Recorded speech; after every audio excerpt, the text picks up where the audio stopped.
Javier, et merci aux organisatrices de ce colloque. Merci pour l'invitation. C'est vraiment fait un honneur d'être ici avec vous. C'est très excitant, très stimulant, surtout avec tout ce qu'on a entendu hier dans les présentations, dans les discussions. J'étais très heureux d'entendre tout ça. Alors, je suis convaincu qu'aujourd'hui, ce sera aussi intéressant. Vous excuserez mon accent, surtout les traducteurs au fond. Je vais essayer de le camoufler un peu, mais je peux pas me transformer en français pur laine non plus. Alors, la question que pose le titre de ma présentation, elle n'est pas nouvelle. C'est une question qui interpelle les archéologues depuis plusieurs décennies déjà. Je ne m'essaierai pas à en faire en proposer ni une réponse exhaustive et encore moins définitive, mais plutôt à présenter une perspective nord-américaine sur cette question vaste et complexe, ainsi que sur les dilemmes et les tensions qu'elle soulève. Alors, j'aimerais au final que cette présentation puisse nourrir une discussion éventuelle autour d'une comparaison entre les approches françaises et nord-américaines, notamment sur cette question de la possession du passé. Alors, je vais préciser un peu ma question. Donc, au-delà de la question de à qui appartient le passé, on peut la restreindre un peu et se demander à qui appartient le patrimoine archéologique, qui est un des aspects du passé. Il y a évidemment plusieurs réponses possibles à cette question. Je vais en voir quelques-unes avec vous rapidement pour voir où est-ce qu'on se situe en archéologie nord-américaine. Une première réponse la voilà, qui est à la fois de type particulariste et je dirais peut-être même un peu capitaliste jusqu'à un certain point, donc stipule que le patrimoine archéologique, c'est-à-dire les sites archéologiques et les collections archéologiques qu'ils contiennent, appartiennent aux propriétaires fonciers de l'endroit où ils sont découverts, que ce soit un terrain ou un territoire public ou privé. Alors, c'est le cas dans la plupart des législations nord-américaines, québécoises et canadiennes, notamment. Ça veut dire que les biens archéologiques, mobiliers ou immobiliers, appartiennent aux propriétaires des terrains. Donc, ça peut être un individu, une entreprise privée, un gouvernement municipal, provincial, fédéral ou autre. Alors, selon une deuxième réponse, le patrimoine appartient à la nation qui en confie la gestion à l'État d'une certaine manière. Alors, c'est le cas de la France depuis quelques années, d'après ce qu'on nous a expliqué hier en partie. C'est le cas de plusieurs autres nations où le patrimoine archéologique est souvent très riche, très présent, un élément d'identité, de fierté nationale très important en Grèce, en Chine et en plusieurs autres endroits, mais pas en Amérique du Nord, pour les raisons que j'ai évoquées et sur lesquelles je vais continuer à m'expliquer, sauf quelques très rares exceptions. Une troisième réponse adopte une approche identitaire et attribue aux communautés de descendants la propriété du patrimoine archéologique produit par les ancêtres de ces communautés respectives. Or, certaines communautés de descendants, notamment, mais pas exclusivement, les communautés autochtones, sont pour l'instant dépossédés de ce patrimoine pour toutes sortes de raisons historiques et politiques dont on va parler également. Mais elles tentent de plus en plus de se le réapproprier. Alors, je vais y revenir dans un petit moment. Et finalement, la dernière grande réponse évoquée, en fait, il y en aurait d'autres, mais je me limite à celle-là. C'est une réponse qui s'inscrit cette fois dans une perspective plus humaniste, plus globale, et qui consiste à dire que le passé, du moins une partie de celui-ci, appartient à l'ensemble de l'humanité. C'est ce que sous-tend notamment le principe, en fait, la liste du patrimoine mondial de l'UNESCO, par exemple, auquel adhèrent plusieurs pays, dont la France, le Canada et les États-Unis. Alors, c'est pour ça que je les ai mis entre parenthèses sur mon PowerPoint, parce que c'est une partie seulement de ce patrimoine, bien sûr, qui est, disons, partagé avec l'ensemble de l'humanité. Ce n'est pas quelque chose de nécessairement systématique. Bon, maintenant, les communautés autochtones, elles se retrouvent donc dans un contexte un peu particulier, plutôt singulier, dans un système administratif et juridique donc, qui perpétue d'une certaine manière l'entreprise coloniale, puisqu'on les dépossède de leur territoire et du patrimoine archéologique qui s'y retrouve. Je vous souligne que les réserves archéologiques, les réserves autochtones, on les appelle encore parfois les réserves indiennes, c'est un terme un peu problématique, mais on en reparlera une autre fois. Vous les voyez ici sur les cartes du Canada et des États-Unis. Donc, ce sont ces petites parcelles de couleur. Alors, vous voyez que ce sont des territoires qui, d'une part, sont très restreints. Les populations autochtones, pour la majorité, sont confinées, ne sont pas obligées d'y vivre, mais sont largement confinées dans ces territoires, donc qui sont restreints. Et d'autre part, ces territoires, ils sont de juridiction fédérale, autant aux États-Unis qu'au Canada, ce qui veut dire que les territoires appartiennent au gouvernement fédéral et les ressources, incluant les ressources naturelles et les ressources archéologiques, appartiennent aussi au gouvernement fédéral, qui, bien sûr, dans certains cas, selon certaines ententes, peut permettre la possession du patrimoine archéologique auprès des communautés autochtones qui y vivent, mais ce n'est pas systématique et ce n'est pas inscrit dans les lois canadiennes. Alors, c'est quand même assez problématique. Il faut rappeler également que la majorité des sites archéologiques découverts en Amérique du Nord sont des sites archéologiques autochtones. Je dirais à peu près au moins 60 % sont des sites autochtones, le reste sont des sites de l'époque coloniale, mais ce sont majoritairement des individus ou des institutions non autochtones qui les fouillent. Et il en va de même pour l'analyse, pour la conservation et la médiation de ces sites archéologiques qui sont aussi produites par des non-autochtones.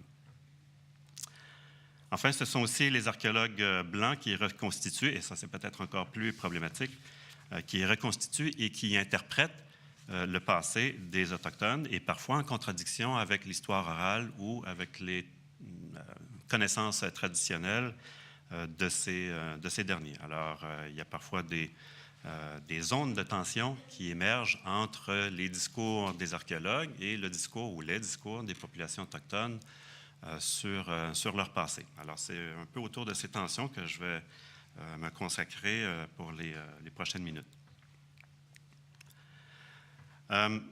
C'est dans ce contexte aussi que s'est développée une entreprise donc, de décolonisation de l'archéologie et de réappropriation du patrimoine archéologique par les peuples autochtones. Alors ça va être les deux concepts clés là, du reste de ma présentation. Et je ne vais pas discuter des approches néo-marxistes, des études subalternes et de toutes ces autres approches théoriques qui expliquent un peu ou qui ont permis l'émergence de ces mouvements en partie. Non que ce n'est pas pertinent ni intéressant, mais j'ai juste pas le temps de parler de ça, donc peut-être durant la période de questions, mais je vais plutôt m'attarder sur 4 éléments un peu plus concrets sur lesquels s'appuient donc ces mouvements de réappropriation et de revendication autochtone. Donc, dans un premier temps, la loi américaine adoptée en 1990 par le Congrès américain, le NAGPRA, Native American Graves Protection and Repatriation Act, on en a parlé rapidement hier, qui ordonne aux institutions, et je dis bien qui ordonne aux institutions fédérales, en fait, qui les oblige, toute institution fédérale qui reçoit le moindre financement du gouvernement fédéral ou qui est géré ou qui appartient au gouvernement fédéral, donc une université ou un musée qui reçoit un sou du gouvernement fédéral est assujetti à cette loi. Et ça fait beaucoup d'organismes, beaucoup d'universités, beaucoup de musées, beaucoup d'institutions privées et publiques qui sont assujettis à cette loi et qui donc obligent ces institutions à d'abord dresser une liste des vestiges archéologiques tels que ceux qui sont dans la liste ici et à les restituer aux communautés autochtones concernées. Alors, vous voyez la liste, ça concerne les restes humains, les objets funéraires, les objets sacrés et une catégorie un peu complexe à laquelle je vais revenir rapidement tout à l'heure, les objets de patrimoine culturel. Alors ça, c'est assez vague comme concept et on verra que ça cause ou que ça peut causer problème. Donc, c'est une loi à la fois très précise et très contraignante. Le Canada ne dispose pas d'une telle loi, mais de manière, je dirais, volontaire et proactive, pratique ce même type de processus de restitution des collections auprès des communautés autochtones. On ne le fait pas systématiquement, bien sûr, sans doute certainement moins qu'aux États-Unis, mais on le fait aussi, même s'il n'y a pas une loi qui nous oblige à le faire. Au département d'anthropologie où nous enseignons, par exemple, on a décidé de dresser une telle liste des restes humains qui sont dans nos laboratoires, de présenter cette liste aux communautés autochtones concernées ou intéressées et d'entreprendre un processus de restitution de ces collections auprès de ces communautés. Donc, il n'y avait absolument aucune loi ou règle interne qui nous obligeait à le faire, mais simplement par, disons, conscience éthique, nous avons décidé d'entreprendre une telle chose.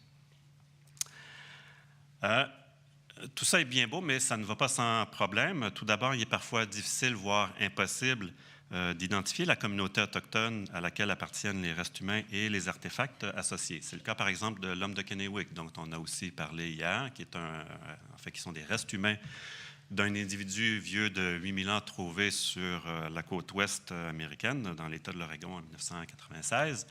Alors, il y a 8000 ans, c'est absolument impossible de déterminer l'identité de cet individu, son identité ethnique. C'est impossible de dire si c'est un Iroquoien, un Algonquien, un Sioux ou quoi que ce soit d'autre.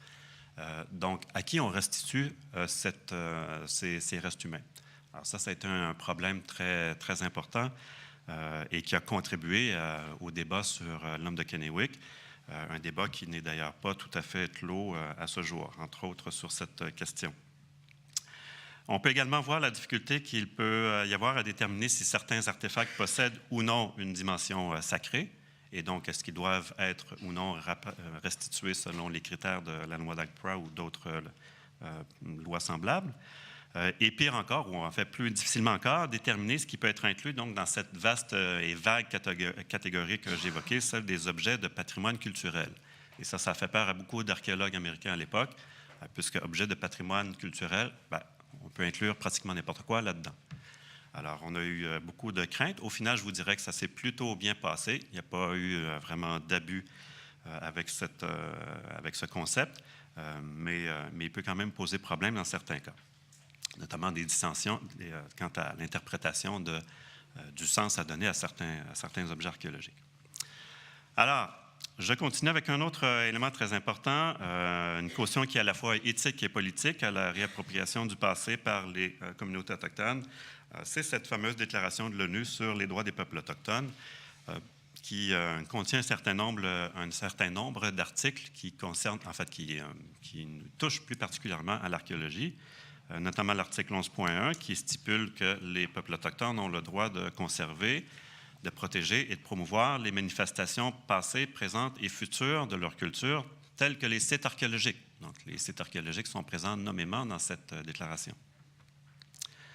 L'article 11.2 nous dit que les États doivent accorder réparation par le biais de mécanismes efficaces qui peuvent comprendre la restitution, mise au point en concertation avec les peuples autochtones en ce qui concerne les biens culturels qui leur ont été pris sans leur consentement préalable, un point important, ou en violation de leurs lois, traditions et coutumes. Et finalement, l'article 12.1 qui affirme que les peuples autochtones ont le droit d'utiliser les objets rituels et d'en disposer et le droit au rapatriement de leurs restes humains. Ce qui nous ramène aussi à une des discussions que nous avons eues hier sur ce sujet, donc je ne m'attarde pas davantage là-dessus. Alors, c'est une déclaration qui vise non seulement, l'idée première de cette déclaration, c'était de favoriser l'autonomie, l'autodétermination des peuples autochtones et à faire reconnaître leurs droits juridiquement, mais aussi à leur permettre de se réapproprier leur passé, notamment à travers leur patrimoine archéologique. Je précise que le Canada et les États-Unis sont maintenant signataires de cette déclaration après plusieurs années de tergiversation, bien que ce sont parmi les principaux pays concernés par cette déclaration.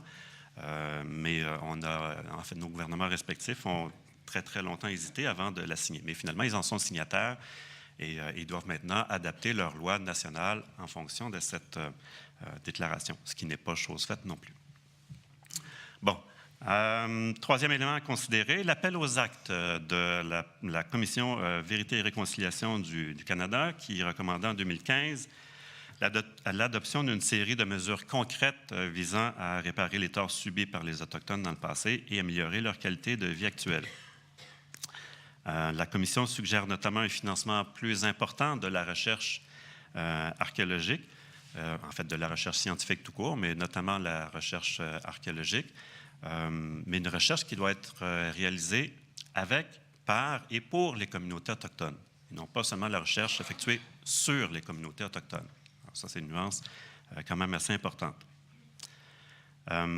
Juste pour vous donner un exemple, j'étais sur le comité d'évaluation des bourses de doctorat, en fait des subventions de doctorat du principal organisme subventionnaire au Canada, le Conseil de recherche en sciences humaines du Canada, cette année. Et parmi les critères que l'on devait considérer, non pas qu'on nous suggérait, mais qu'on devait considérer, eh bien, il y avait le critère de la conformité avec les recommandations de cette commission. Donc, on devait tenir compte de ces éléments pour attribuer des subventions aux recherches qui concernaient les groupes autochtones. Donc, vraiment une mesure concrète. 5 minutes. Voilà. OK. Dernier point, les codes d'éthique. Je passe rapidement là-dessus, simplement pour vous dire qu'il existe une pléthore de codes d'éthique en Amérique du Nord, comme certainement en Europe, mais qui, dans bien des cas, en fait, dans tous les cas en Amérique du Nord, font mention spécifiquement des pratiques adoptées envers les communautés autochtones. Dans le cas de l'Association canadienne d'archéologie, il y a même une annexe qui a été ajoutée et qui concerne spécifiquement les attitudes et les comportements et les pratiques à développer par les archéologues lorsqu'ils travaillent, encore une fois, avec, par et pour les communautés autochtones. Alors maintenant, ça se manifeste comment concrètement? Bien, par une décolonisation de l'archéologie nord-américaine qui adopte une approche à la fois réflexive et collaborative. Collaborative, c'est-à-dire que vraiment, on intègre les communautés dans nos processus de recherche. Alors, il ne s'agit pas seulement de demander l'autorisation ou de consulter les peuples autochtones, mais bien de les intégrer dans tout le processus d'une recherche archéologique, du début jusqu'à la fin, c'est-à-dire de la conception du projet jusqu'à la diffusion ou la médiation des résultats. Idéalement, ce n'est pas toujours possible, ce n'est pas toujours facile, mais c'est l'idéal qu'on cherche à atteindre. Ensuite, l'archéologie doit s'adapter et reconnaître, ça c'est une phrase que j'utilise souvent, reconnaître que, en fait, les archéologues doivent reconnaître qu'ils n'ont plus ce que j'appelle le monopole du discours sur le passé des peuples autochtones. Un monopole qu'on a eu jusqu'à maintenant et qui ne nous était pas tout à fait dû, pour être bien franc. Donc, il faut inclure la parole autochtone dans l'interprétation du passé de ces groupes. Donc, une approche qui est à la fois multivocale et qui intègre, encore une fois, la tradition orale et les savoirs traditionnels autochtones dans l'interprétation de leur passé. Ce qui est très, très important. Et ça doit favoriser ultimement la réappropriation du passé par ces groupes-là. Ce qui n'empêche pas, bien sûr, que nous devons maintenir une rigueur scientifique face à à l'intérieur de ces approches où parfois il peut y avoir des oppositions, des tensions, des contradictions dans les façons de comprendre et de concevoir et d'interpréter le passé. Alors, pour les 3 ou 4 minutes qui me restent, je vais essayer de lâcher mes notes là, et d'aller rapidement avec un exemple concret qui se passe dans la vallée du Saint-Laurent, donc avec celui des Iroquoiens du Saint-Laurent. Les Iroquoiens du Saint-Laurent, ce sont un des groupes culturels qui font partie de la grande famille de langues et de cultures iroquoiennes, qui inclut les Iroquois. Donc, Iroquois, Iroquoiens, ce n'est pas tout à fait la même chose. Les Iroquois sont un des groupes de la famille iroquoienne. Ça inclut aussi les Hurons, les Neutres et plusieurs autres groupes qui sont indiqués en brun sur la carte ici. Et vous avez encerclé en bleu le territoire d'un de ces sous-groupes, donc les Iroquoiens du Saint-Laurent, qui est un groupe qui a été essentiellement, pour être honnête, défini par les archéologues à partir de données archéologiques, ethno-historiques, ethno-linguistiques, etc., et qui ont, j'allais dire, disparu, ce n'est pas le terme à utiliser, mais qui ont été plutôt dispersés par d'autres groupes voisins, juste après l'arrivée des premiers Européens, donc à peu près vers les années 1580. Et leur territoire a par la suite été, d'une part, laissé vacant pendant un certain temps et ensuite réoccupé par d'autres groupes, dont les Abénaquis venus du sud, des groupes algonquins venus du nord, les Hurons-Wendat de l'Ontario et les Iroquois de l'État de New York. Et ces deux derniers groupes et d'autres prétendent d'une part que ce groupe iroquoien du Saint-Laurent n'existe pas, que c'est une création des archéologues. Une minute. Et se revendiquent de cette identité et prétendent en fait que les Iroquois du Saint-Laurent, c'était eux et que les interprétations archéologiques sont fausses, sont erronées, et voilà. Donc, il y a plusieurs discours sur qui sont ces groupes qui ont occupé la vallée du Saint-Laurent. Donc, des données archéologiques qui entrent en contradiction avec la tradition orale et les savoirs traditionnels autochtones. Alors, comment on gère ça? Est-ce qu'il y a plusieurs discours possibles? Comment on les intègre? Comment ils peuvent être complémentaires? Comment, au contraire, ils peuvent être antithétiques? Et bref, on a un problème. Et il faut apprendre à vivre avec ça. Et c'est pas toujours facile, mais c'est très, très stimulant. Alors, la question est déjà compliquée au départ. C'est compliqué lorsque, au courant de l'année dernière, en 2017, durant la campagne électorale municipale, donc pour la campagne à la mairie, les deux principaux candidats à la mairie, l'ancien maire Denis Coderre que vous voyez ici et la nouvelle mairesse Valérie Plante, qui est d'ailleurs la première femme anthropologue mairesse d'une grande ville au monde. Je tiens à le souligner juste comme ça, qui a été formée chez nous d'ailleurs. Alors, tous deux se sont prononcés sur la question. Je ne vais pas aller dans les détails, là, le temps me manque, mais tous deux se sont prononcés sur la question et ça a fait l'objet de plusieurs réactions dans les médias. Donc, est-ce que Montréal est un territoire traditionnel autochtones, Hurons, Iroquoiens du Saint-Laurent? Alors, on a fait appel aux experts, c'est-à-dire les archéologues, les historiens, les anthropologues, etc. Bref, l'archéologie est devenue un enjeu médiatique et cette question de la réappropriation et de la multivocalité et des discours contradictoires, ou en fait différents, disons, il n'y a pas nécessairement une confrontation, mais dans certains cas, était présent. Alors, oui, il faut que je conclue. Juste pour dire qu'il y a aussi ce film qui en a fait mention. En fait, le réalisateur a pris position dans ce débat. François Girard, qui a aussi réalisé, pour ceux qui ne le connaissent pas, là, le Violon rouge, 32 films brefs sur Glenn Gould, et qui a produit ce film, Hochelaga, Terre des âmes, à l'occasion du 375e anniversaire de Montréal, qui était aussi l'année dernière, et qui a pris position dans ce film également. Un film dans lequel votre compatriote Vincent Pérez joue le rôle de Jacques Cartier, juste pour les fans de Vincent Pérez. Alors, juste pour dire que je conclue là-dessus, vraiment 30 secondes, pour vous dire que bien, parfois, l'archéologie peut avoir une pertinence sociale, c'est-à-dire qu'elle intervient dans des enjeux de société, des débats de société, dans lesquels interviennent ces préoccupations autochtones, ces questions de réappropriation des communautés locales autochtones qui veulent se réapproprier et réinterpréter le passé autochtone. Alors, je conclue là-dessus. Merci.